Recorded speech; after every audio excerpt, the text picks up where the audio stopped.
the old chestnut of the spaghetti, right? You get a bunch of spaghetti, you get a piece of spaghetti, right? You break it on its own, it snaps with ease. But if you try and snap a bunch, it's a lot harder. There's strength in numbers, and we're going to achieve more as a collective than on our own, protecting our own self-interests.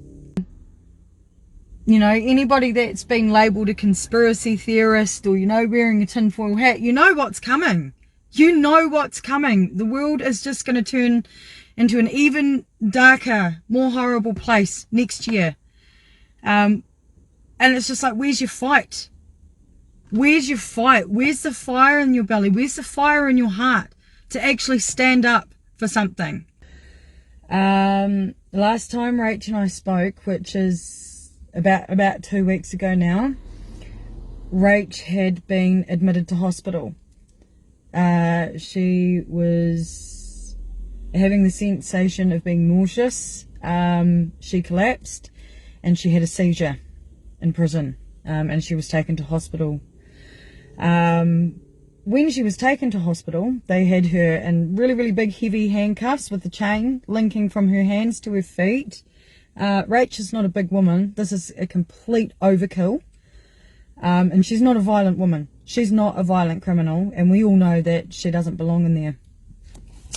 So they took her to the hospital, and she said that going to the toilet was an absolute nightmare, you know, having to slide because the chains on her was connected to the prison officer, so they had to slide the chains under the door, so it's just, you know, humiliating in itself.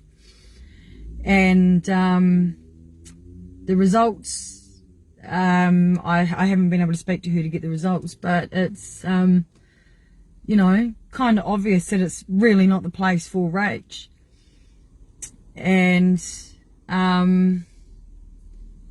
you know, I might get backlash for this. I'm at a point where I don't care. Out of 30,000 followers and the amount of people that have been commenting on these videos saying, what can we do to help? What can we do to help? Now's the time to stand up and help. This needs to be made more public. There needs to be more infographics dropped, leaflet drops, more sharing of her content. Share.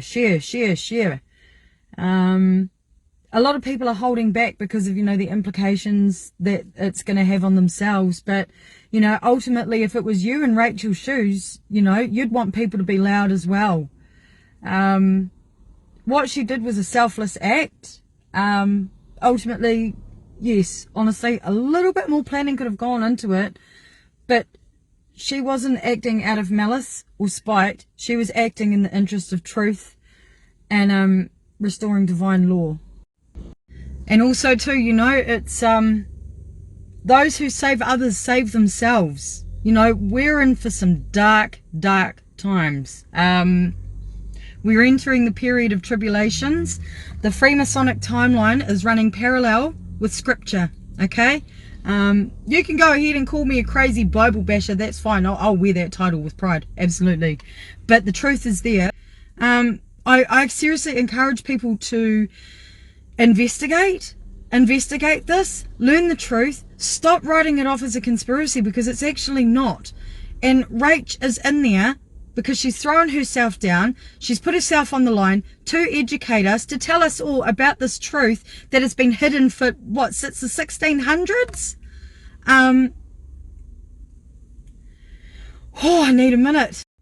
And the legal fraud and the absolute blatant lies that are just in our face every single day. And so many of you just eat it all up and you just accept it.